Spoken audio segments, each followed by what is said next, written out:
আসসালামু আলাইকুম সবাইকে। জ্যোৎস্না রান্নাঘরের পক্ষ থেকে আজকে আপনাদের জন্য আমি নিয়ে এসেছি খুব সুন্দর ফ্রুটস পাউন্ড কেক। এটা দেখতে যেমন সুন্দর হয়েছে, নরম তুলতুলে, খেতে অনেক অসাধারণ মজা হয়েছে। আশা করি আপনারা ভিডিওটা পুরোটা দেখবেন। চলুন আমরা কেকটা বানানো শুরু করি। এখানে নিয়েছি আমি 8টা ডিম। এখন নিয়ে নিব আমি 2 কাপ ময়দা। আমার হাফ কাপের কাপ দিয়ে, মেজারমেন্টের কাপ দিয়ে আমি 4 বার দিব, অর্থাৎ আমি 2 কাপ ময়দা নিব। 2 টেবিল চামচ ময়দা আমি এখান থেকে উঠিয়ে নিব, কারণ যতটুকু আমি ময়দা উঠিয়ে নিব ঠিক ততটুকু আমি কর্নফ্লাওয়ার অ্যাড করব।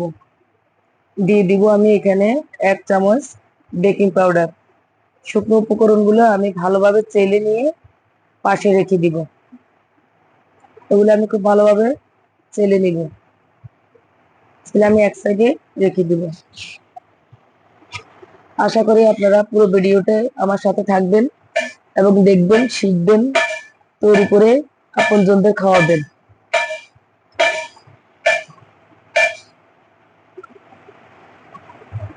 ডিমগুলো আমি ভালোভাবে এই দুইটা দিয়ে মিশাচ্ছি এবং চিনিগুলো আমি আস্তে আস্তে দিচ্ছি। এখানে আমি টোটালি নিয়েছি 2 কাপ চিনি।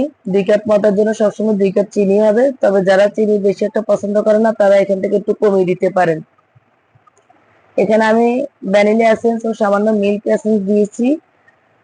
আমার কাছে মিল্ক এসেন্সটা খুবই ভালো লাগে। নর্মাল কেক গুলোতে আমি সবসময় মিল্ক এসেন্সটা দেওয়ার চেষ্টা করি। আপনাদের যদি কারো হাতের কাছে না থাকে তাহলে আপনারা স্কিপ করতে পারেন, কোনো সমস্যা নাই।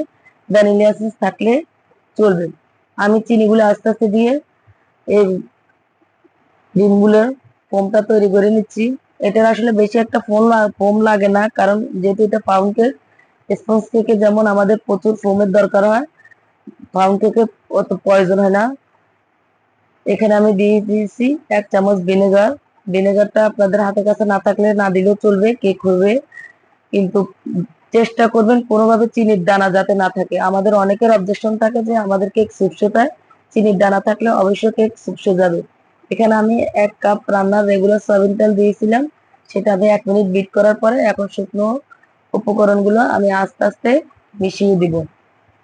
এগুলো আমি অল্প অল্প করে দিব, একসাথে সবগুলো শুকনো উপকরণ আমি দিব না, অল্প অল্প দিব। এটা আমি এগ বিটার ইউজ করতেছি, কারণ এটা যেহেতু পাউন্ড কেক এতে কোনো সমস্যা হবে না আমি আশা করি। যদি এটা স্পঞ্জ কেক হতো তাহলে কোনোভাবে এখানে মেশিনার ইউজ করা যেত না। আমি একটু একটু করে দিচ্ছি আর একটু একটু করে বিট করে নিচ্ছি।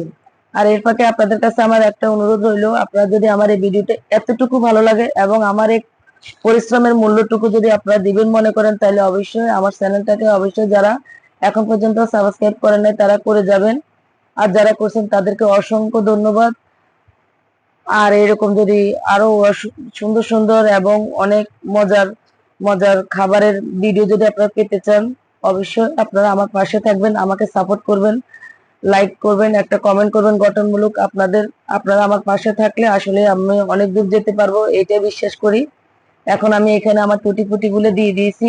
এগুলো আমি সামান্য ময়দা গড়িয়ে তারপরে ময়দাগুলো ছেড়ে তারপরে দিয়েছি, কারণ আমাদের অনেকেরই অবজেকশন থাকে যে টুটি ফুটি গুলো দিলে সেগুলা কেকের একেবারে নিচে চলে যায়। এর কারণ হলো আমরা সরাসরি এগুলা ব্যবহার করে ফেলি, কখন আমরা সরাসরি দিব না, সামান্য ময়দা গড়িয়ে তারপরে চেলে এটা দেওয়ার চেষ্টা করবো, তাইলে পুরো কেকটা জুড়েই এই ফ্রুটস গুলা থাকবে।